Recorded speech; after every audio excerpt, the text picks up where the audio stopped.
Today on Auto Buyer's Guide podcast, Travis and I are going to be talking about hybrids, what they are not, and why I think people still misunderstand them. We're going to be talking about leasing versus financing, what you need to know if you're planning on leasing or buying your next vehicle, and then we're going to dive into some viewer questions, and then finally, we're going to talk about modifying your vehicle and, of course, the Tesla GM charger arrangement. You can now finally charge your Lyriq or your Blazer, or yes, even your Chevy Bolt at a Tesla supercharger station with some caveats. If you're looking for a new or used car to buy, maybe a truck or SUV or all-electric ride, we're the guys to help you decide. Here on the Auto Buyer's Guide. So I don't know about you, Travis, but I still see a lot of comments and questions out there that seem to fundamentally misunderstand what a hybrid is, including, even after this many decades being on sale, the occasional, yeah, but where do you plug it in? Yeah, I mean, hybrid means a number of things these days, but it's still, I think, for most people going to be throwing back to the original Prius and saying, this is a hybrid and this is what it is, and this is what it does, and this is what it doesn't do. And for most people, I feel like, unfortunately, there are more negatives associated with hybridization than positives. Yeah, and we were just driving a Honda Civic hybrid that is, to be honest, in my opinion, not only a no compromises hybrid, it's actually in many ways a negative compromises hybrid, if that's even a concept that we can claim, because the Civic hybrid is now notably faster 0 to 60 than the Civic Si. It handles almost as well as the Civic Si. You can actually put, of course, the same tire size on it as the Si. Comes standard with really wide tires. And it delivers nearly Prius-like fuel efficiency without losing any interior practicality. That's not something that we used to say about high fuel efficiency hybrids, of course. Right. And I talked about the Prius, just a few seconds ago, but the new Prius is also going to fall into this new category of kind of, like you said, a negative compromise hybrid, because that new Prius is a lot more powerful than it used to be. It's also a higher performance version than it used to be. And it's like the Civic hybrid, pretty competitive with other naturally aspirated, fun to drive vehicles. It just gets you a lot better, savings at the pump. Yeah, if you're driving a Prius Prime, the plug-in Prius, then you could get 0 to 60 about as quick as the average or professional driver in a Honda Civic Si. So it's pretty close there. If you're driving the regular Prius, it is still a tiny bit slower, but still significantly faster than Prius has ever had been before. It's just over 7 seconds 0 to 60. So solid performer there. The thing that still leaves me a little bit wanting in the Prius is the handling ability. Almost every Prius has a 195 millimeter width tire. That's a really, really skinny tire. It's actually narrower than the temporary spare tire in some SUVs out there. The Civic Si and the Civic Hatch Hybrid and the regular Civic Hybrid, they'll have 235 width tires. So we're talking significantly wider tires on the Honda. And of course, then there's the handling ability. What kind of also, I would say, leaves me a little bit wanting in the Prius is that even though this is the most futuristic and sexiest looking Prius we've ever gotten in the past, I would argue that the Prius still isn't normal looking. No, and with the Civic hybrid, we were both really impressed with it. We enjoyed driving it. It really does feel just like a hybridized Civic, where this Prius still feels on that futuristic-y, it's got to be different, and that's something we see with hybrid vehicles. We see it with electric vehicles. This need to feel or seem like they're hybrid or electric instead of just being them. And you're right. On the Civic, we do have less compromises than we do on the Prius, but the Prius does still eke out a few more miles per gallon. So that's one of those trade-offs. Yep, that's true. The Prius will get nearly 60 miles per gallon if you choose the base model. The XLE and Limited, they're just over 50 miles per gallon. So still about 4 to 5 miles per gallon better than the Civic Hybrid. Although that 4 or 5 miles per gallon, it's not actually going to save you much gasoline or much money when we're talking about those two vehicles together. We're talking under $100 per year for the average shopper, because the returns get lower as you start escalating up that miles per gallon scale. So a 4 or 5 mile per gallon bump down at the bottom, going from 15 to 20 miles per gallon, that's a massive improvement. It's going to save you Yeah. hundreds and hundreds of dollars a year.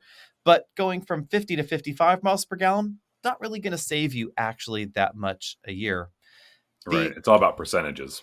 Yeah, it's all about percentages. The other thing that's interesting to me, at least, about the Civic Hybrid and the Accord Hybrid as well, is that Honda recently finally acknowledged that they're still having a difficult time getting drivers and shoppers to understand what hybrids are. And that's why we now have a Civic Hybrid that could be even faster 0 to 60, perhaps could be even a little bit more efficient. But Hmm. instead, they choose to imitate gear shifts, and that actually reduces 0 to 60 time. Yeah, there's a whole lot of misunderstanding, and one of them is that every hybrid vehicle is the same, right? It seems Hmm. like this technology moniker has applied to the characteristics of every vehicle, and between the Prius and the Civic, those hybrid systems operate differently. But it's one Yeah. of the things that we see with some of these advancements. I always kind of throw it back to fuel injection and turbocharging. These were new technologies, and they don't always go well the first time, and a lot of those negative, original impressions are going to stick. And so when you look at the hybrid, you go, "Oh, it's slow. It's not very fun. Is it unsafe to drive?" Then you have the hybrid drivers. But now we're talking about vehicles that have all the technology, all the performance, and they operate differently. But it's the people holding it back because people Yeah. want it to feel like what they're used to, and like it makes it worse on paper. At the very least, it makes it worse. And as far as the driving experience, it does make it slower, but it does shift. So if that's the feeling you Yeah. want, then I guess it's there. I just wish we could turn it off. I agree. I wish it was selectable. And I'm Hmm. surprised that Honda doesn't offer that kind of feature because it should be fairly easy to do in the Right. software. Essentially, what Honda does as you accelerate from 0 to 60 is they let the engine rev up and then they just cut power to the engine so it revs down, and then they let it rev Hmm. up again and Little let it rev blip. down and up, etc., to sort of simulate shifts. Hmm. But because it's in serial hybrid mode, the most efficient thing to do would be to just spin that generator at the maximum power output number that it can and then just accelerate.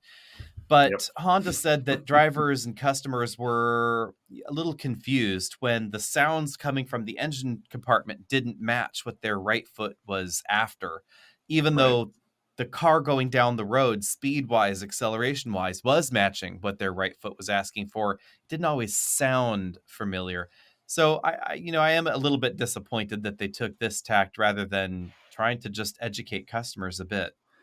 That's not an easy thing to do though, right? And for all intents and purposes, I'm glad that the technology is here with the, call it like the people modifier, instead of it Hmm. just not existing at all. So I would take that between not existing or existing modified, That's but true. it takes a long time to educate the consumers. And honestly, it's not something that's happening at the dealership level. So what's a manufacturer like Honda or Toyota going to do to try and educate the consumer if it's not even happening at the dealership where they buy the car? Yeah.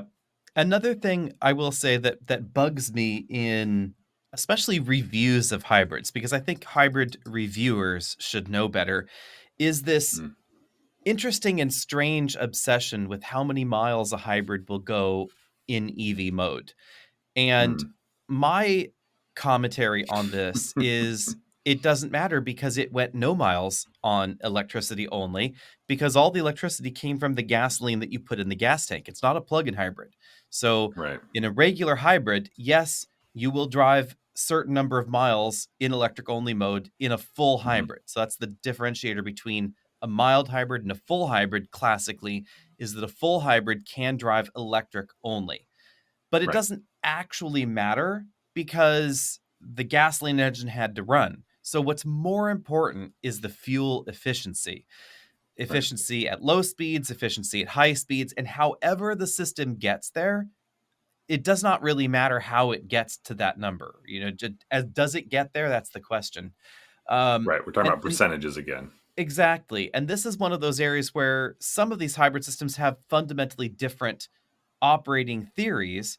And so they're going to behave differently. And it's just about that particular balance of efficiency within that hybrid system design. So, for instance, in a Toyota or a Ford planetary system, or even a Chrysler Pacifica plug in hybrid, if you're driving along and you're going 60 miles an hour on the highway, level interstate highway travel, generally speaking, most of those hybrids will leave the engine running the entire time. They will adjust the gear ratios involved. They'll keep the engine running at a very efficient RPM for that particular need. They'll really try and dial things in, but the engine's running basically most of the time, exceptions here and there. In Right. the Honda hybrid system, they took a very different course because they only have one fixed ratio that they can use on a hybrid system on the highway. So, what Honda will do is they will drive the engine a little bit harder, and then they will siphon off some of the energy with the generator on board and use it to charge the battery. Then, when the battery has reached a particular state of charge, they will turn off the engine, then drive in electric only mode for a period of time until that state of charge has dropped down, and then they'll repeat the process. So they're generating power while operating as a parallel hybrid, so they do both at the same time. Then they Mhm. switch to EV only operation and continue. And Honda says that this is a method of trying to improve efficiency because of that single fixed ratio. So since you only have that one mechanical linkage between the wheels and the engine, it wouldn't be efficient just to run at that one steady speed without charging the battery. What they've found is Right. more efficient is to actually load up the engine a bit more, operate at a slightly higher load, and then deal with those electrical losses, because you're still going to lose energy generating electricity, storing electricity, pulling it back out of the battery, inverting it, and running a motor, etc. You're still losing energy, but you're losing a little bit less than if they just scooted along in that one fixed ratio mode. And the reason Right. we don't, by and large, find that in Toyota's hybrid systems is because they can change the mechanical ratio between the engine and the wheels. So they just don't need it. And it ends up being two different driving experiences. Mm-hmm. So with the Honda system, one of the things that we appreciated is how much you'll get from the hybrid drive mode, the pure electric mode, or at least it feels electric because we have a bigger, more powerful motor that's engaged more often. So to my mind, it feels like a more consistent driving experience, and you Yeah. also get all the benefits of the electrification of it. Where Mm-hmm. on the Toyota side, there's going to be a little bit more kind of a give and take. It's not going to be operating in electric mode at those higher speeds, and a lot of it comes down to your driving needs, your daily Yeah. driving route, your commute, because that Honda system is going to operate differently in town than the Toyota one, but the benefits are going to kind of swap when you get on the highway and at Yeah. those higher speeds. Around where I'm at, it's 60 to 70 miles an hour. But there are a lot of places where it's 70 above, and that's the posted speed limit, not even what people are doing. Yeah, and it is kind of an interesting twist. I would posit we should find a young person for this, but I would posit if you are a what is, it's not zillennials anymore. What are we on? The kids learning to drive today. Whatever they are. Oh, The probably Gen generation Z. generation alphabet soup. Um Yeah, yeah, we're going to go back to Gen A here in just a moment. yeah. At Unless some we point, you double have to. down on the yeah, we'll A1. double down on the letters. Maybe it's Generation ZZ Top. I don't know. So They don't know who that is. they don't know who that is, but that's but at any rate, if we took a Generation ZZ Top and we jammed him in a hybrid, especially Hmm. someone that has never driven one, maybe their parents have EVs and they've only Hmm. ever driven an EV. I would posit if we stuck them in a Honda hybrid, it would feel more normal to them, the way that power Hmm. is delivered from that dual motor system. And if we put them in a Toyota hybrid, it would feel vaguely familiar. And then if Hmm. we put them in a Hyundai Kia hybrid, they'd be like, "What's this like interruption in my acceleration? What's with Yeah. that?" What's going on here? You said this Yeah, is a hybrid. It doesn't feel like what right. I This know to be electrified. They're like, "Is this one of those manual transmissions my grandfather spoke of?" There's an Um, M mode. That means yeah. manual. Is there a clutch? Let us know what you guys think of that in the comment sections where appropriate. And then now we're gonna move on to viewer questions. What was our first viewer question that came up? It's one that we talked about last time, and it's a question of, do you get a Chevy Trax or do you get a Kia Soul? And there's a lot of people that are looking at these less expensive vehicles, and this is an assumption on my end, but if we're looking at a less expensive car, it feels to me like it's probably a bigger percentage of your income, and it makes the decision that much more important. And when you're looking Mhm. at something like a Trax or a Soul, it's a tough choice. Yeah, I mean, or you could just be really cheap like I was when I bought a Soul.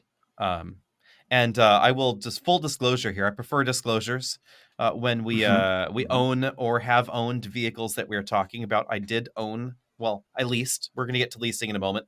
We Hmm. leased a Soul EV back in 2016, and it was adorable. I mean, it was the second generation Oh, Soul, so it absolutely. got a little bit rounder, a little bit Hmm. cuter, a little bit bubblier than the first model, but still had that solid boxy practicality, which is why I would generally lean towards the Soul versus the Trax, but I think there's a lot to love with both.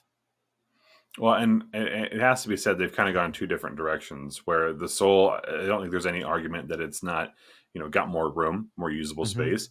But the Trax just feels a lot newer. It feels a little Yeah. edgier. It feels younger than the Soul. And Trax is more for fun to that, drive too. yeah, and so I think it really depends on what you want to do with your dollars.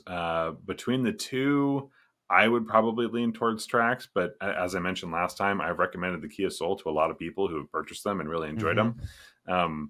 I just for my dollar, if this is my only car, I'm probably leaning towards the Trax and just having a more unique driving experience, even if the Soul may ultimately be more pleasant. It just really depends on what you're looking for or how tall Yeah. you are and your passengers.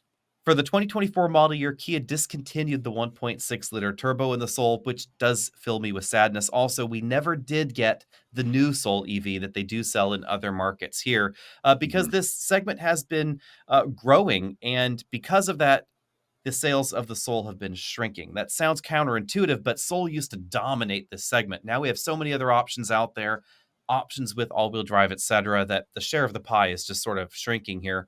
The Trax Yeah. is a little bit more conventional, has a 6-speed automatic transmission and a 1.2-liter turbo, but it's a 3-cylinder and a turbo. So if you're not a big fan of 3 cylinders, you don't want a turbo, you are going to have to make some choices here. I will say that the Kia has a long standard powertrain warranty. So if you are really worried, it does have a 10-year, 100,000-mile powertrain warranty.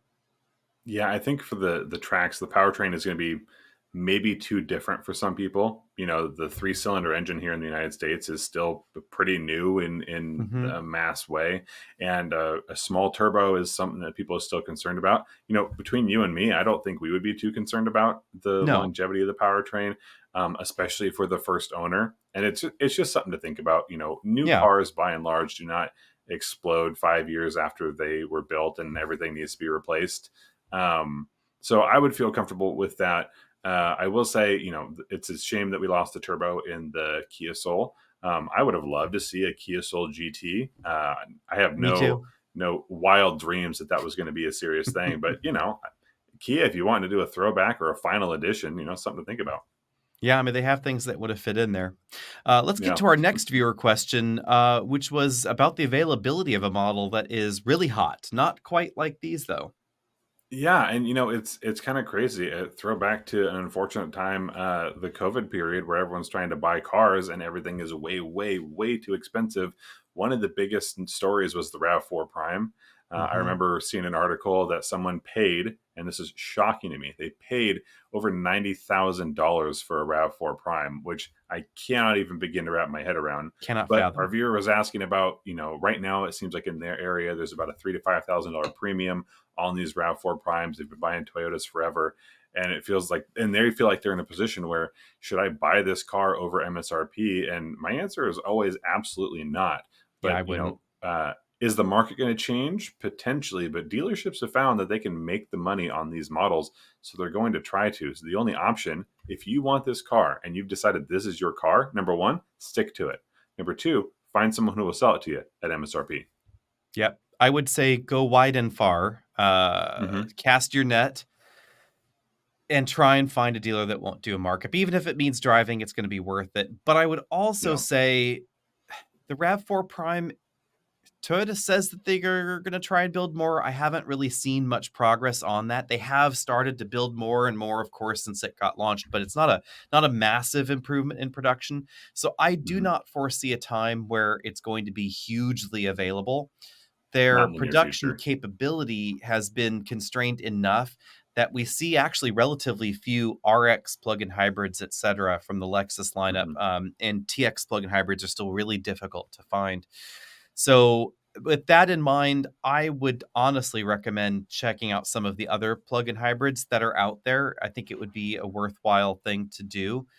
Mhm. We are not expecting to see any big changes anytime soon for the RAV4 here. It looks like Yeah. maybe 2026 is when we will see any sort of major changes for the RAV4. Mhm. If you are shopping for a plug-in hybrid now, I would highly recommend plug-in hybrid Tucson, plug-in hybrid Sportage. They have a pretty long powertrain warranty.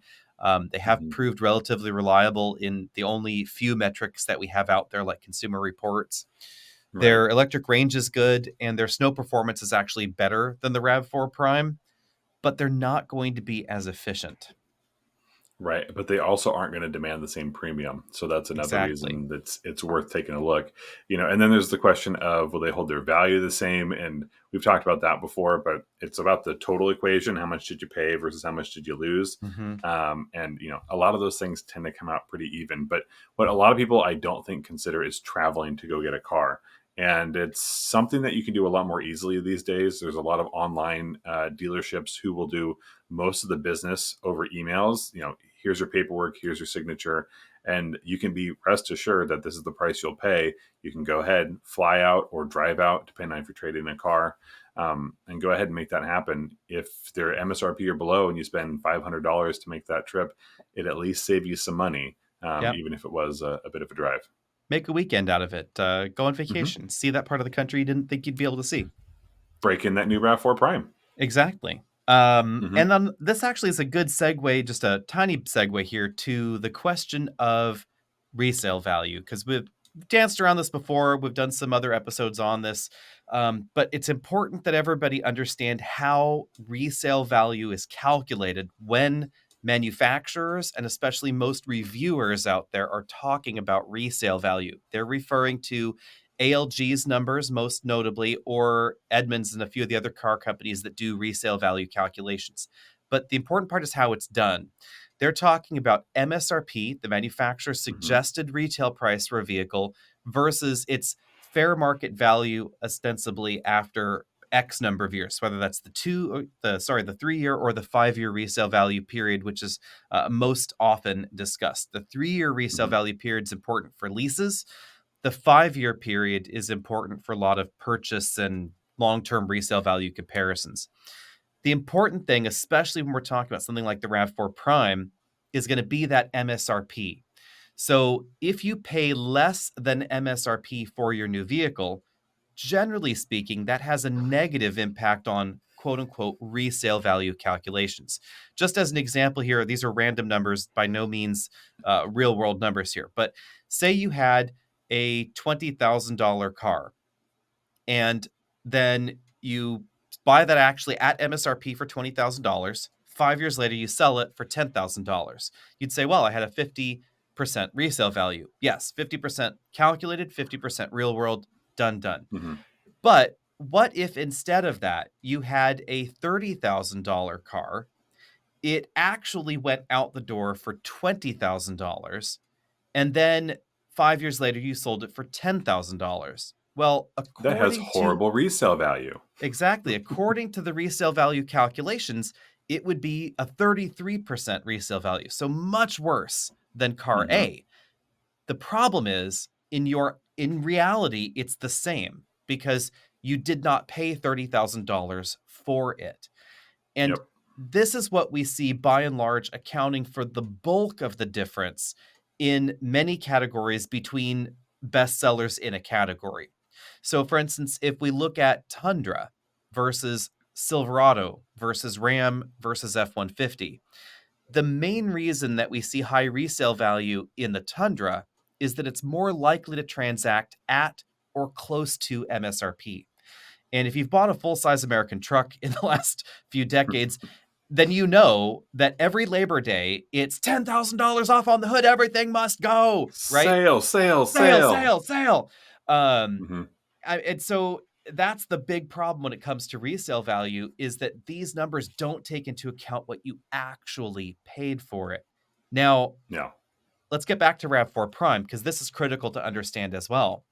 The reason we find bonkers fantastic resale value in especially early RAV4 hybrids like the Hmm. 2019s, when this generation came out, RAV4 Primes for sure, also Kia Tellurides and Wrangler for a large portion here, is because Yeah. they're not selling at MSRP, they're selling above MSRP.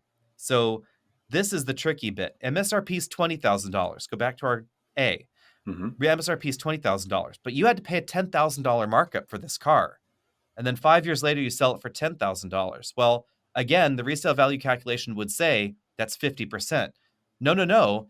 It was really much worse than that, because you Yep. aren't going to get that money for that markup back often in that secondary transaction. And And that's if you really what. sold it for MSRP, that 30,000 you paid, you sold it at the 20,000 MSRP. Mhm. You go, it didn't lose a dollar. Yeah, You're right, over MSRP, but obviously you already paid way over. It lost the same amount as this other vehicle that just, exactly.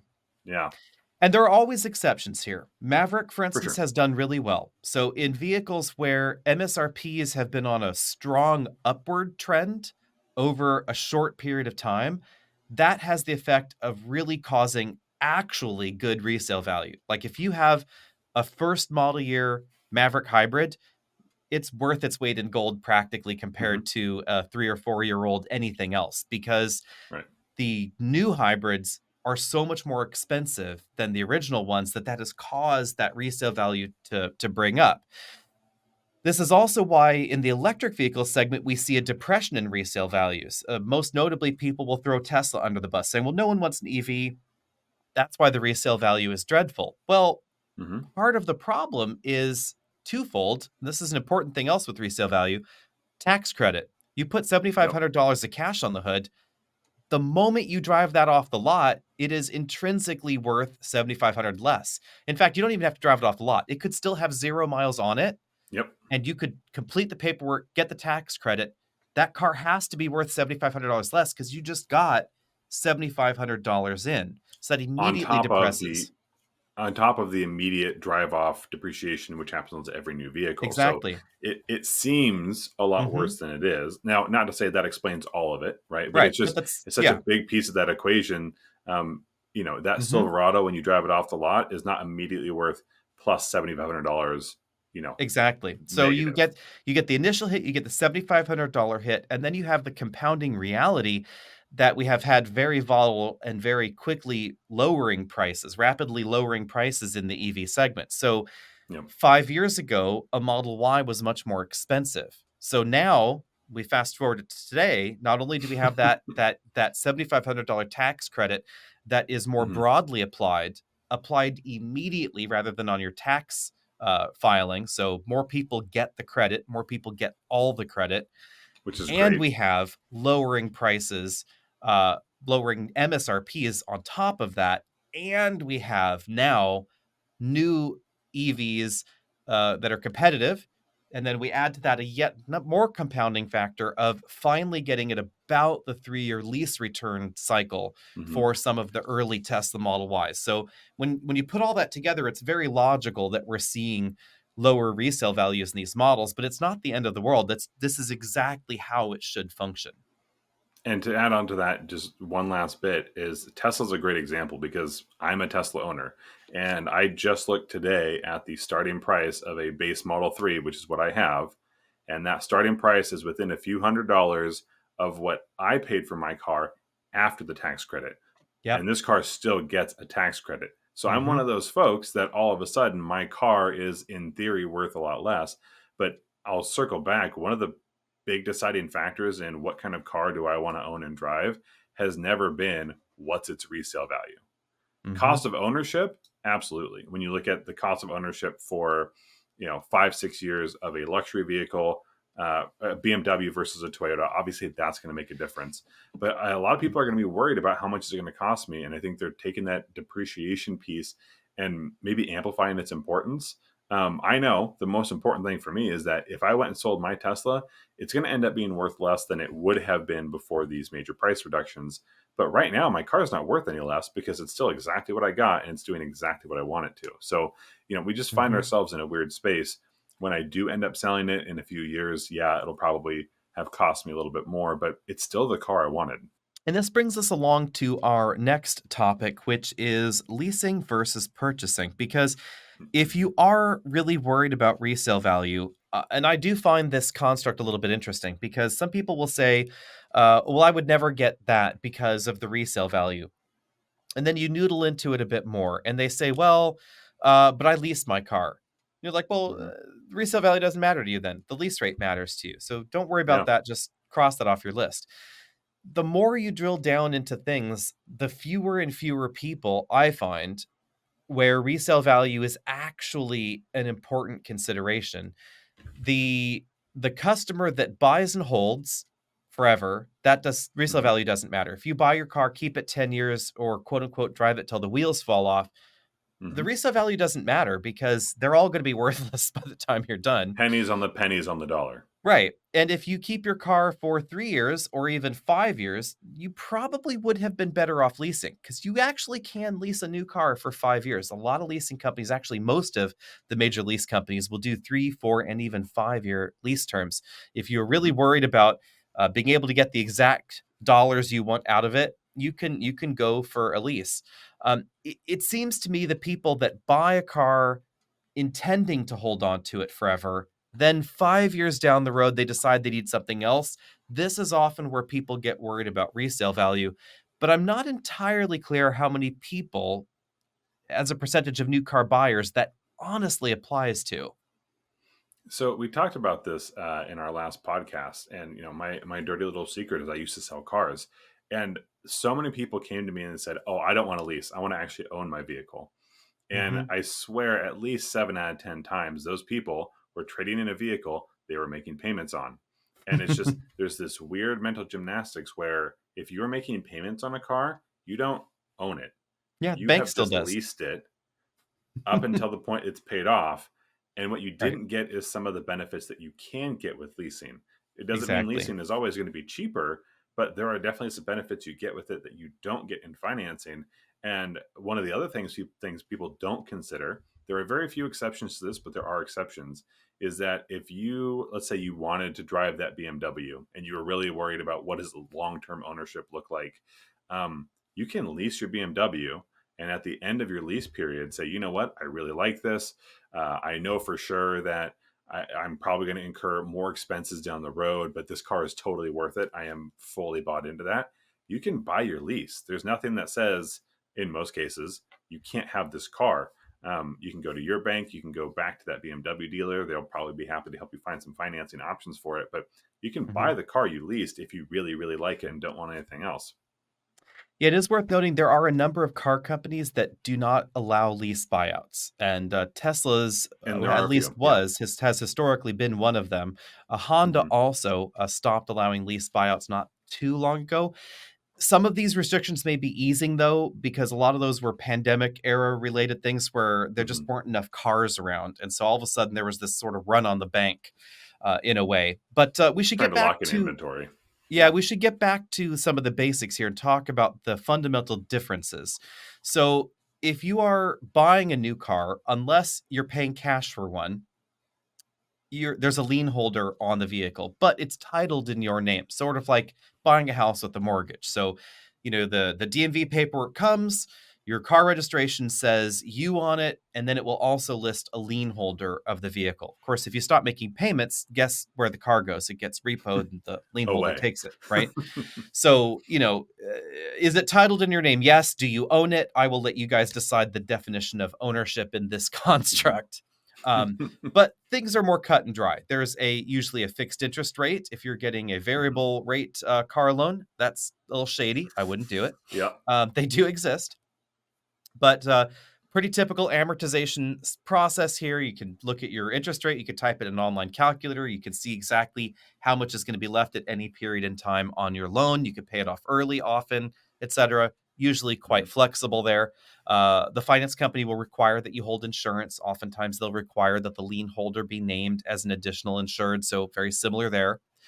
With a lease, it's sort of like a long term rental with a decent number of caveats. So, you're not the registered owner of the vehicle, you're the lessee of the vehicle. The leasing company, quote unquote, owns and is titled to the vehicle, but you are on the title also as a lessee. So, it's not like you're missing from the title.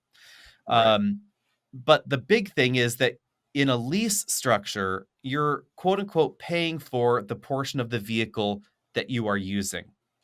So here's kind of how the basics work. Say I was going to lease someone this pen. Well, I'm going to say, okay, this was $1. And I expect you, over your course of the use of this pen, to consume half of its ink. So we'll call that the residual value. The residual value is going to be half of the pen. Then we'll say, but we have to pay interest on the whole thing. So in a Mhm. lease situation, they don't call it interest, they call it a money factor and or a leasing factor sometimes depending on the leasing company. You can get that into an APR if you multiply the money factor by 2400. Why is it weird? I don't know. It's just a lease thing. So you can Because car calculate it math, out. yeah. Right, because car math. But then you could say, okay, well, I'm only going to pay for half of this, only about 50 cents, but I have to pay for the interest on the thing. It's then titled in the name of the leasing company.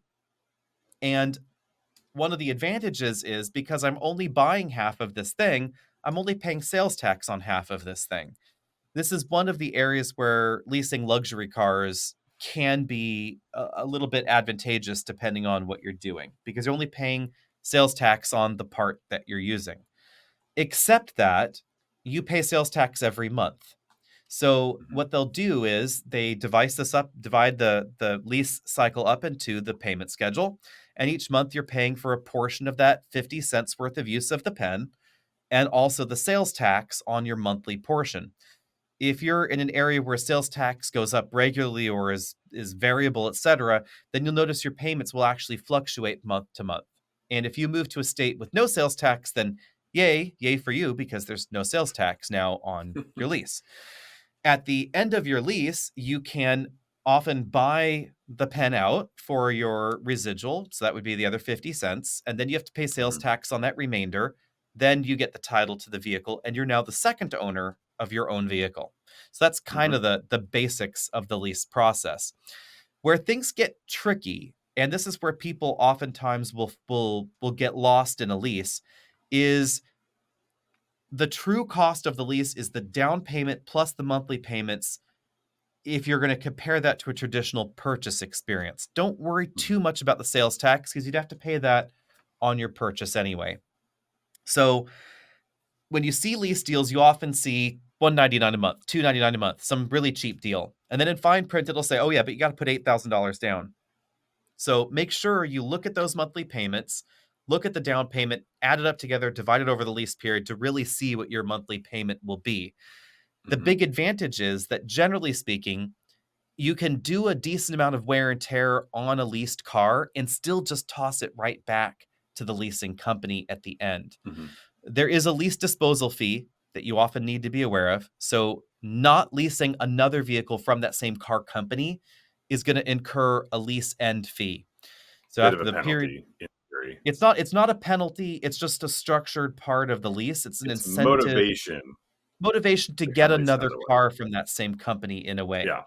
So the way this works, and it's usually relatively small, but it irks you at the end. So you're like, "Yay, I'm done with the lease on my whatever." And then they're like, "Oh, but there's a $200 or a $250 lease end fee." Lease disposition fee is usually how it's Mhm. termed. And it is worth noting that if you're buying a Chevy or you're leasing a Chevy rather, and then you lease a Cadillac, you can escape this lease termination fee. If you buy a Hyundai and then you buy a Kia, yes, I know Kia is owned by Hyundai, but you still have to pay the lease disposition fee because they don't Yeah. use the same captive finance arm. Well, I mean, they do in the back end, but they don't wink, wink, nod, nod. So It's those are not some close of the enough. yeah, so there's some of the things to keep in mind. But you are protected from things like door dings and rock chips as long as they're within a specified size. And you Hmm. can get these details in advance. The dealership should be able to provide the inspection cards. They usually have an inspection card and they'll hold up and they're like, this is the size of door ding, that you're allowed, or this is the size of Hmm. chip you're allowed. You're also allowed to return with reasonable wear on the tires for that lease period. Yep. If your tires are more worn, then you will have to pay for new tires or some prorated version of that in order to ditch your lease. Right. Um, On that pen example, if I can, if obviously the ink is going to be low, as long as you have used what you said you're going to use, you're fine. If you've dropped it and there's a scratch on the cap, that's one of those things that would be fine. If you sit there mhm. chewing on the back of your pen all the time, that's where you're going to incur a fee. If you snapped off the little clip at the end of your pen, like this has been snapped Yeah. off for this is the Yep. reason that everybody should also view us on YouTube, by the way. So my I was playing with this over here and it went boom. This would be an expensive lease return pen because I would have to pay for a new cap. Yep. That's I don't know, Yep. probably like 50% of the value of this cheesy thing. Well, on Um, that thing, it's totaled. yeah, I mean, it's almost totaled. And that brings us along to another question that we frequently get asked. What happens Mhm. if a leased car is totaled? This depends on the structure of your lease and your insurance. So, generally speaking, you're again required to have insurance on a leased vehicle, and it has to be a Yep. specific amount of insurance as well, often Comprehensive coverage more, most of the time. right? And often it's more than you would need on a financed vehicle. So, leasing companies may require more insurance. They also often will provide gap insurance or it's an optional extra. So there is a variance there, and you can ask your particular leasing company. For Mhm. instance, the lease that we currently have on our Chevy Blazer, which we'll talk about more in just a moment because we have a lot of questions on this one. On our GM lease, it includes gap insurance. And gap insurance is what covers you for the remainder that you owe if the value of the totaled vehicle is below what the insurance will cover. So, Blazer rolls out into traffic, Blazer gets totaled. That's okay because not only is it insured, it has gap insurance, and we will walk away owing nothing. Now, what happens if you prepay a lease? Because this is something that still exists, although it's not as common as it had been in the past. Mhm. Um, and this is logical, but less logical than some people might think. So, for instance, if you go to Hyundai or Kia, you cannot prepay your lease. Strikes me odd, to be perfectly honest. At least for the Um, moment, right? things like this come and go because it used to be Yeah. more popular, and then a lot of manufacturers had to pull back because a lot of people don't understand prepaid leasing. So here's how it goes. Instead of a big down payment on a car and a tiny monthly payment, or some combination vice versa, you can prepay the lease entirely. Why would you want to do this? Well, generally speaking, you do this for the same reason as a bigger down payment. It's to reduce the amount of interest effectively you're paying on the lease cycle. So the more you put down, the less interest you're paying because you've already given them the money. Well, the way GM structures this specifically is actually quite interesting because if you put a massive down payment on a leased vehicle, and then you total it, you're out your down payment. You may have gap insurance, but it's not going to gap your down payment because that was at the Mhm. beginning of the lease. So that is something to keep in mind. If you buy a Mercedes S, Your cap yeah, cost reduction. Yeah. exactly. If you buy a Mercedes-Benz S class, you may have a massive down payment. Oftentimes, luxury leases will have $6,000 to $10,000 down payments.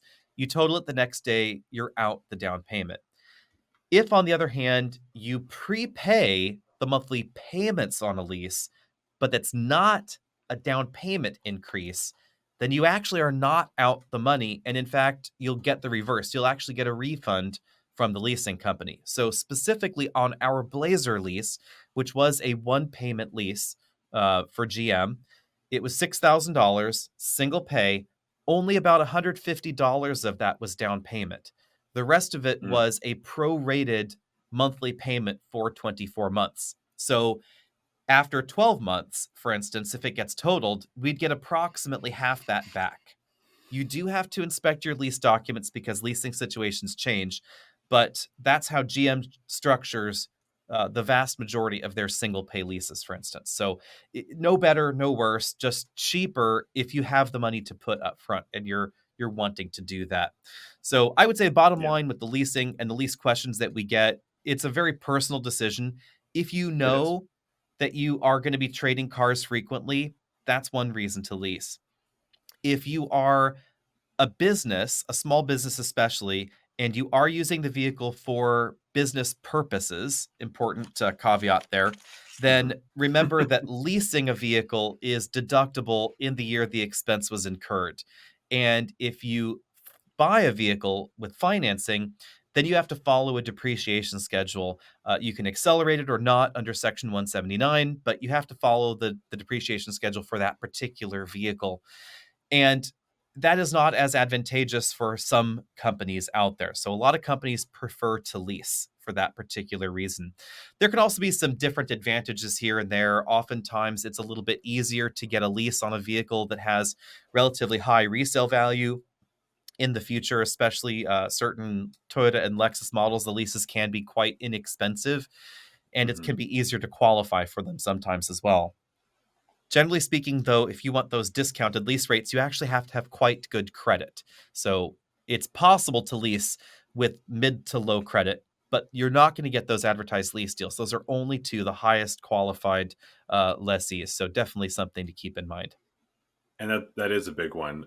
If you are new with credit, if you're working on building your credit or rebuilding your credit, like you said, the chances of getting a lease approval, especially through companies like Toyota, is going to be higher. And as much as you don't want to pay any more interest than you have to, you kind of have to play the credit game. And at that in that sense, you're having a pretty fixed payment on a vehicle, like especially with that Toyota, that comes with the maintenance included for a couple of years. It's going to be, this is what you pay, and at the end of Mhm. it you've completed a car payment schedule, and that should be boosting your credit. So it's an interesting middle ground for folks who are working on their credit situation.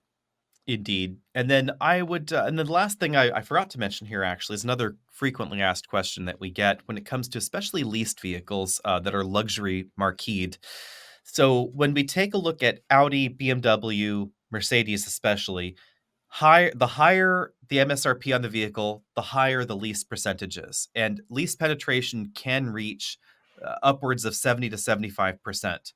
I've spoken with a number of luxury car dealers, general managers, and owners that say that their lease target is 70% for the higher end brands. So the Yeah. vast majority of expensive BMWs, Mercedes, et cetera, out there are leased. And in these situations, this is where lease price, not MSRP, becomes more interesting and more critical. So this is why in our reviews on the mainline channel here, I will try and talk about especially Genesis, Lexus, and Acura models, which are not always considered full line luxury manufacturers. We'll try and talk about some of the lease pricing realities. Uh, as Genesis, for instance, especially has become more of a mainline luxury player with more and more models, a broader portfolio, and higher MSRPs, a lot of folks Mhm. have asked, where is the value still with Genesis? If the MSRP of this GV80 coupe is the same or higher than a BMW X6, what's the reason to get the Genesis? Well, the reason obviously is the lease rate because the GV80 coupe will lease for less, and most of these are leased anyway. So the average person rolling down in a GV80 coupe is actually paying less for that model still. The tricky bit with leases, and especially buyouts on leases, is that sometimes the numbers are not rational. And this is where lease Right. subsidies come in. You may hear this phrase now and then, subsidized leases. Here's how this works. A car company will say for highly qualified lessees, that's why you always hear that in those lease programs, the lease advertisements Hmm. on TV and the radio, et cetera, highly qualified lessees only. And then they talk really, really fast. What they're talking about is often a subsidized lease. So they'll say, yes, this Lexus RX, it's $50,000. If you buy this one exact trim, whatever trim that may be, you can lease that for $499 a month with $1,000 down. And then you look at the numbers and you think to yourself, wow, that's weird. That's really cheap. And it Yeah. probably is really cheap because Hmm. the residual that's on your lease paperwork, what they think the vehicle will be worth after that lease period, totally unrealistic. And that is definitely Yep. the case with our Blazer EV, for instance, which is why we got it. And I was curious to see if it was real. The reason the lease is $6,000 is not because they gave massive cap cost reductions, which is what they would, what you would call cash on the hood. So in a normal buying Mhm. process, cash on the hood, discounts, whatever. In a lease, we call those cap cost reductions. That could be your down payment, any applicable incentives, cash on the hood. I don't know. It's a random Wednesday and we need to move. Mhm. Mhm. That's the cap cost reduction. Blazer EV has $1,000. This Blazer EV deal had $1,000 worth of cap cost reduction. Not a lot. The Yeah, rest of pretty it small. is simply because they calculated a resale value at the end of the lease that is not realistic. I mean, it is higher than you can buy a new Blazer EV for today by a lot. And that's how you get to some of these subsidized lease deals. So this Blazer Mhm. lease, do not buy it at the end. It's would never be worth it. Walk away. I'm Walk away.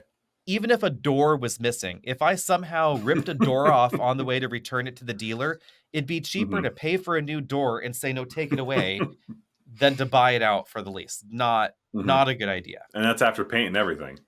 Right. Whole deal. Super definitely be cheaper.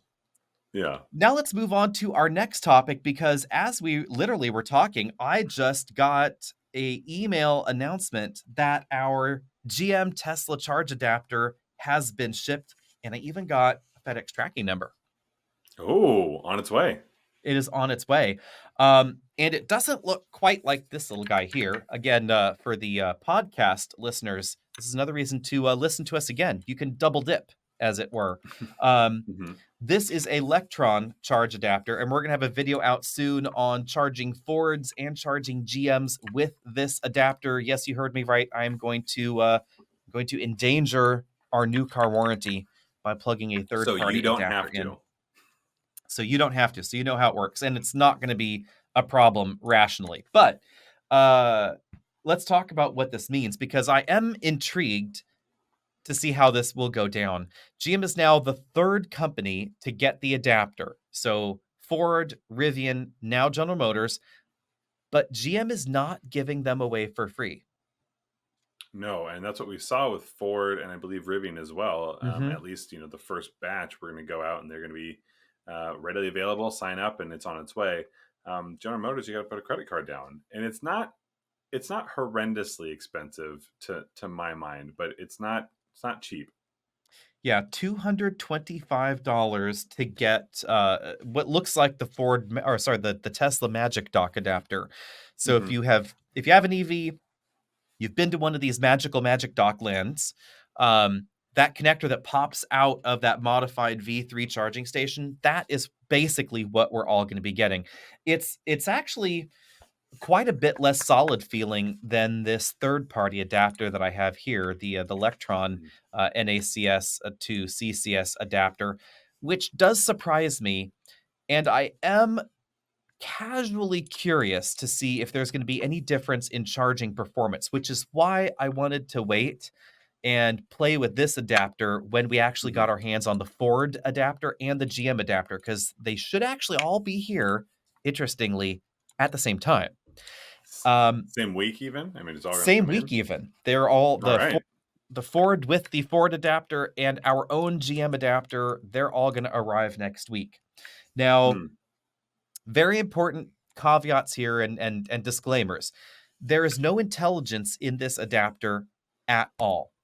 What's going on inside the adapter, I'll show you guys again, reason to watch. Not just Hmm. am I plugging this too much? Got to go for the plug. No. Uh Yeah. We're plugging the this is plug. this is the reverse. This is a CCS2 Tesla adapter. And as you can see, there's not a lot going on inside. I've removed the charging pins because they are literally just pins that crisscross because positive and Placeholders. negative are on the opposite sides of the connector for a Tesla and a CCS adapter. But that's all that there is inside there. And then there are 4 wires. In this particular one, there are 2 thermostatic switches, and they simply open to tell the station don't charge anymore if they overheat. That's all that's going on. And they're just floating around inside here. They're not monitoring the temperature of any specific pin. They're just in the adapter going, has it reached 90 degrees Celsius inside? I believe the kids say they're vibing. That's Yeah, what they're they're doing. vibing. Has it reached approximately 200 degrees Fahrenheit inside? It's not going to boil water, but we're getting close. Hmm. And that's basically what's going on inside the reverse adapter as well. And that's because Tesla has long supported the same communications protocol as CCS, the ISO and DIN standards that control the communication between a charger and an electric vehicle. Tesla used to use a proprietary standard based largely on CHAdeMO, but quite some time ago, they started moving their vehicles towards the new standard. And most Teslas support both, as a matter of fact. But it does appear that the CCS protocol, the protocol that CCS uses, I should be more specific, that is going to be their default protocol going forward. And the V3 and V4 stations all support this natively. They just need the physical connection to adapt to your particular vehicle. I am intrigued to see how this goes because one of the realities I think that's important to understand is that a lot of vehicles, actually quite a lot of vehicles, will charge slower at the Tesla station than at a 350 kilowatt Electrify America or EVgo station. Yeah, I mean, it's one of the unique circumstances we find ourselves in where everyone's jumping on, we'll just say Tesla's bandwagon. They're charging standard, but Tesla's only been building those chargers to charge Teslas, and so Mm-hmm. they've got their system, and it's great for them, and it works for them because everything is designed to operate together. It's in Mm-hmm. their ecosystem, and now you're trying to jump in different accessories. If you have an iPhone, you have to have a different cable than you have with an Android, at least sometimes. But if you do it wireless, there are going to be some things that carry over. We're seeing the same thing with these cars, is that, especially when we look at some of the Korean options, they are not set up to work flawlessly on that supercharger network. And even these new GMs are going to be able to make the most of it, but not, well, at least the way any other Well, Tesla would. they're But they going are to be able to make maximize some what of they it. can do. Yeah, Yeah, they're going to yeah, be yeah. able to make some of it is probably the best way to phrase this because um, a few things to consider. Tesla has long preferred, relatively speaking, lower voltage, higher current charging. So, your Tesla, for instance, I'm not exactly clear what your peak charge rate as far as current is on. 170. No, the Oh, current, the for my current. kilowatts are. Yeah, I haven't Yeah, checked. the current should, I believe, maybe over 500 amps. If you're on a big battery Tesla, you actually may be getting over 500 amps from the station Hmm. for some period of time. The charge adapters, if you are using an NACS adapter in the system, and the Tesla charge station will know this because they know you're not plugging in a Tesla. They can see the model and the serial number of the Hmm. vehicle. They will not supply more than 500 amps. So no high current charging is possible through the adapter. The other thing that's worth noting is that the adapter is only rated for 500 amps for 10 minutes. And at that point in time, the current will then drop down to apparently about 300 amps. It does seem to Okay. depend on the adapter, so that's worth noting. For instance, this little guy here says 500 amps with no D rating, but the one that GM is providing, which is built by Tesla, that one does specifically say that it's going to have a current ramp down. And following that to its logical conclusion, that means that our Blazer EV would start at somewhere around 150 kilowatts, thankfully, because high current is possible with the Tesla Hmm. station. But after about 10 minutes, it would drop down to about 90 kilowatts because the battery voltage is so low in the Blazer that that's all you could actually get through the connector at only 300 amps. So it is an interesting world that we're going to be living in, especially given that bolts are also included in this. So if you have a Chevy Bolt, you will be able to buy an adapter and charge at those Tesla stations as well. Yeah, and I mean that's not going to hurt anyone, especially because those bolts aren't going to be charging incredibly quickly to begin with. But the fact that we're going to have more cars is pretty significant increase, depending on how quickly these ship out, that are able to Hmm. utilize that supercharger network is going to be interesting to see how that affects charging and wait times and that sort of thing. But the other thing is that understanding that it is going to drop in charging speed, really good to know. What's that Mhm. effect going to be on your daily life? Really, really small. And that's just something for people to consider. Most people do not. The reason I don't know the amps on my car is because I can't remember the last time I supercharged. It's been Yeah. months ago. So any level 3 charging, I just haven't done it in quite a while. And chances are people aren't going to. It's probably worth having the maybe you wait 10 extra minutes at a Tesla supercharger because of this derated charging versus driving around trying to find an alternate charging solution. That's probably going to be one of those things that is about a wash if you're trying to save as On much time as Blazer possible on your trip. yeah, on Blazer EV, Prologue, Equinox, and a few others that are these low voltage packs from GM, it's Mhm. probably going to be a pretty significant difference because it takes about 50 minutes longer to charge, for instance, a Blazer EV with the small battery at a 150 kilowatt station because those stations can't deliver enough current by and Right. large. Exceptions all over, but by and large, they cannot. So the peak charge rate is significantly lower than at other stations, and that actually had a pretty big impact on the 10% to 80% charge window in that one. Because theoretically it should be able to deliver a higher current for a shorter period of time, it should narrow that gap, but we're likely Mhm. still talking about a 30-minute longer charging session than if you went to the EA station across the street. So Yeah, I and am it's not to say it's not going to be yeah, longer. It's just again, it really depends on yeah. your Depends on circumstance. your This isn't depends on going your to add. circumstances. Yeah, and Yeah, it's yeah. definitely gonna depend on how the customer is perceiving these alternatives. I know that one of the big reasons to go with the Tesla charging network has been reliability, right? But are Mm-hmm. people willing to sacrifice charging speed for reliability? So at my nearest exit, from where I'm at off the freeway, there are approximately 12, it might even be more, but let's just say 12 supercharger stalls, and there are four, maybe five EA stalls. So obviously, as we see some of these things happen, if that was going to be your planned pull off, if that's a trip you make regularly, where these are, they're in the same parking lot, you could see one from the other, and you see there's a line at one. Let's say the EA has three cars lined up because they're not on the supercharger network Mhm. yet.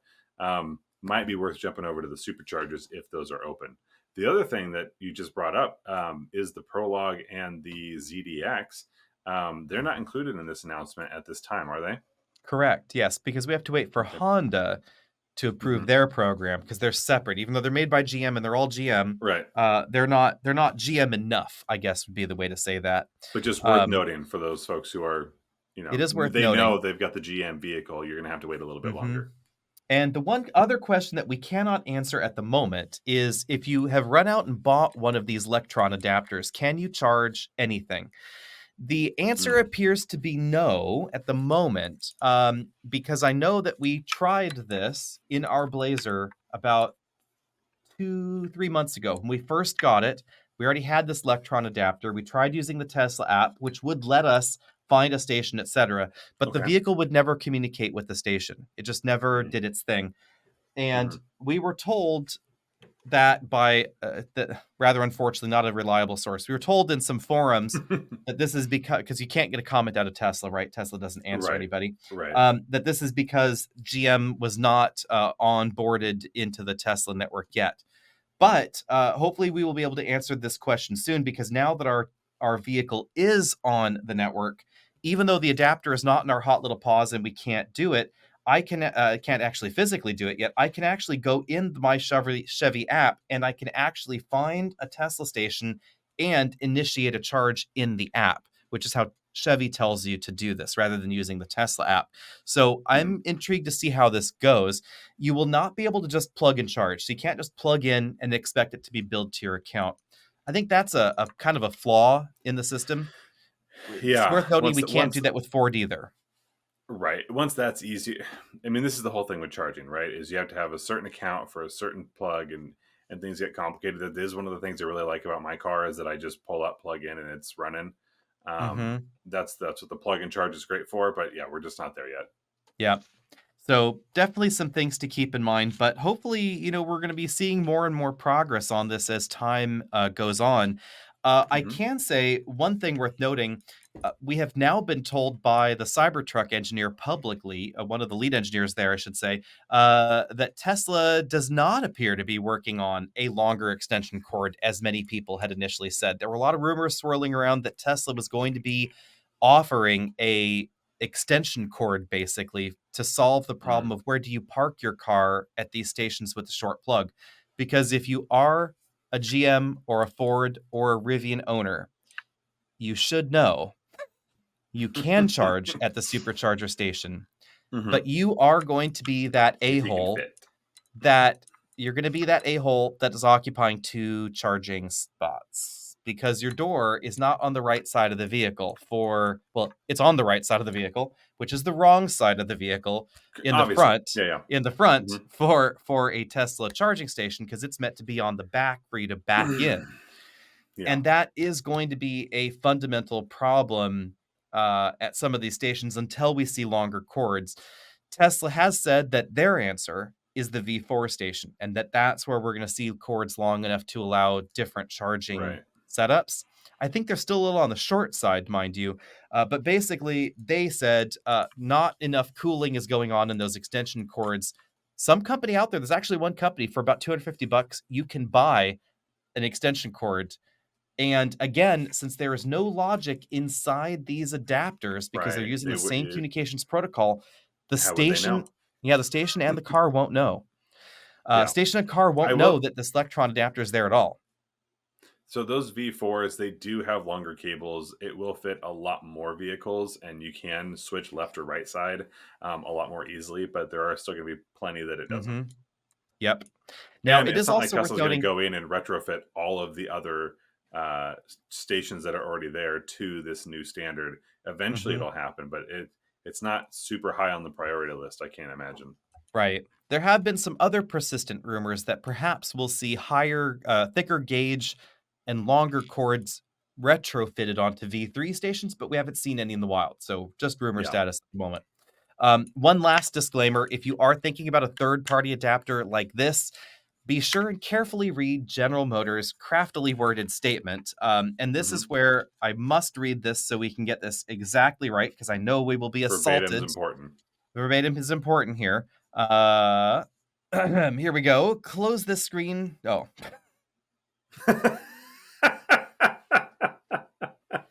leave it in. It's fine. Leave it in. That is literally what it says.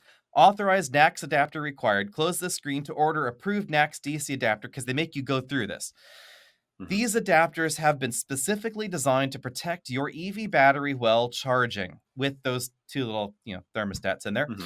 Hmm. Damage to vehicle components resulting from the installation or use of non-approved parts is not covered under the terms of the vehicle warranty and may affect remaining warranty coverage for affected parts. Hmm. Some have taken this to mean GM is going to void your warranty if you use an adapter. That's not what this is saying because they can't say that legally. What they are Right. saying is that if you plug this puppy in and your EV breaks, and somehow they know that you didn't Hmm. use the GM Tesla adapter, For example, maybe then you never ordered one. maybe you never ordered one, Hmm. or at some point in the future, maybe they start sticking smart chips in there to talk to things. Yeah. Then they may say, well, your problem was caused by that third party adapter. Proving or disproving that is a tricky thing. And so that's where Yeah. you are going to have to follow your own conscience about some of these third party adapters. And that sort of neatly dovetails with our last commentary, which we're going to try and be short on because we're running out of time here at the end of the episode. And that's sort of modifying your own car because warranty coverage and warranty concerns are a solid reason that fewer and fewer people are choosing to do any sort of major modifications on their new vehicles. Yeah, and like I said, it's the manufacturer. If I take whatever vehicle it is, let's say I have a new Toyota Tacoma and I want to boost that turbocharger, so I put a new turbocharger on there. By doing so, I have not immediately voided the warranty on my vehicle. But should Hmm. there be complications to my vehicle, and let's say specifically the engine, and Toyota mechanics get in there and say, "Oh yeah, it's because they're pushing more power than this was approved for," then that's going to be where I run into an issue. And all of a sudden all the money that I put into my parts and all the money that I put into my vehicle to purchase it is now it's at a significantly higher risk, and for at this point a fairly minimal reward because we're able to get a lot out of vehicles these days. Exactly. And this sort of follows along with some of our thoughts on the Civic Hybrid. Hmm. Driving the Civic Hybrid around, especially back to back with the Civic Si, was Hmm. kind of interesting because I kept thinking to myself, you know, for me, I would buy the hybrid over the Si. There you can get the one and the other for about the same price. Hmm. The top end sport touring model is a little bit more expensive than the Si, but we're not talking a world of difference. I say, but it's also better equipped. That's true. So yeah, so the Civic Hmm. Hybrid is better equipped. So you can get the Civic Si and the base sport tune of the Civic Hybrid hatchback for the same Hmm. price. You get a little bit more in the Si than in that sport hybrid, but then you bump up to the sport touring and you get more stuff for more money. Um, Hmm. but I would go sport hybrid and I would probably try and add some Si bits onto the car. This is again where some of this gets a little bit tricky because logically, if you go to the Honda dealer and you have OEM Honda Si brakes on your sport touring hybrid, they're not going to say anything. That's not going to be a real warranty concern. They're going to go, Right. "Oh, that's kind of cool. This person's a little bit crazy." They may Hmm. they may look at you like, "Oh, is that problem because you drag raced your sport touring for I don't know, whatever reason?" The answer is Um, always no. always no. But then running out, getting other parts for your sport touring hybrid, that's where that line starts to deviate a bit. You know, if you Hmm. went out and did suspension modifications and then you had a CV joint fail, are they going to Hmm. deny that warranty claim? You know, who knows? It's a higher risk, right? Mhm. And again, it's component to component. So if and here's the question, right? If you go slap a different exhaust on your Civic Hybrid, don't know why you would, but you can. So you go ahead and do that, and all of a sudden there is an issue in the transmission. Listen, I'm not going to tell you you're safe, but I'm going to tell you there's a very small likelihood they're going to say this is because of this, and now your warranty is voided. Right. It's just going You're to going to mean be that that specific, arguing. yeah, it's going to come up, right? Someone's going to notice there's an aftermarket exhaust in your Civic Hybrid. Trust me, that's not going to get past them.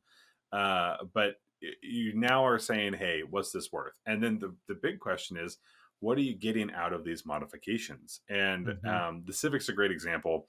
I think we see it a little bit less these days, but it's always been one of those cars that people will buy the less expensive option and then start throwing money at parts because they want it to Mhm. perform better.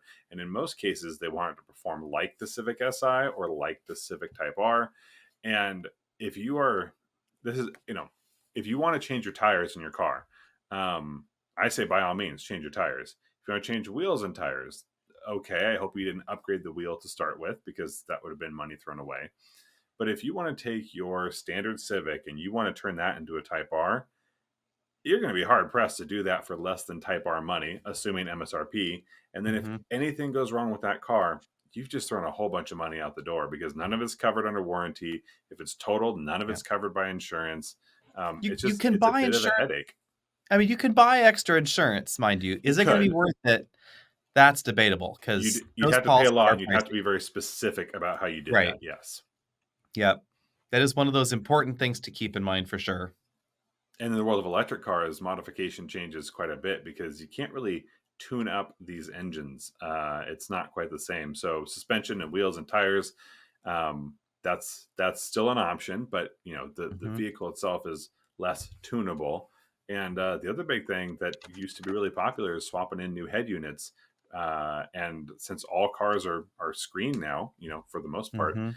it's a dying breed. I'm just kind of curious to see what the next generation of modified vehicles looks like. Yep. And, it is gonna be interesting to see how car companies handle modifications like this in the future. I know that there have been some concerns over, like, the Digital Millennium Copyright Act and how that affects Mm, the way that car companies' software can get modified aftermarket. But we are mhm. starting to see now that there has been, more of a push in electrification in Europe from more traditional car companies, we are seeing a decent number of tuning houses, especially in Germany and thereabouts, starting to tinker with BMW and Mercedes EVs and aftermarket Hmm. performance software. Obviously, there are some definite warranty and other implications involved Hmm. there, but we could actually see perhaps an interesting software corollary to some of the muscle car modifications we saw in the 60s and 70s, where it was a lot easier to tinker mechanically with your car Yep. and get a lot of performance out of it. Obviously, still, warranty questionable at the time, but we're One of living in the an interesting crossroads. One of the big ones that I saw early on was Celine was taking a Model S and trying to tune up a Model S, and just Hmm. seeing what that looked like. There was body kit involved. They were looking at the powertrain, they were looking at the motors, and they said, "Well, there's not a whole lot we can do to the motors," but they changed. I don't remember specifically how they did it, but it made it whinier. They wanted it to feel uh, more muscle car, and so Huh. they made it squeal a little bit. It was interesting, but they were Huh. trying. Yeah. It didn't stick. Not sure if I want my EV to be louder, but that's just me. Yeah. Let us know Yeah, what you guys all but think about there's that in the something. comment section, and we will see you next week. Be sure and hit that subscribe button if you haven't already done so. Check out the video if you haven't checked that out. Check out the regular podcasts. We are available on all the major podcast platforms. So listen to us on your way to work next time. See you all later. Bye, everyone.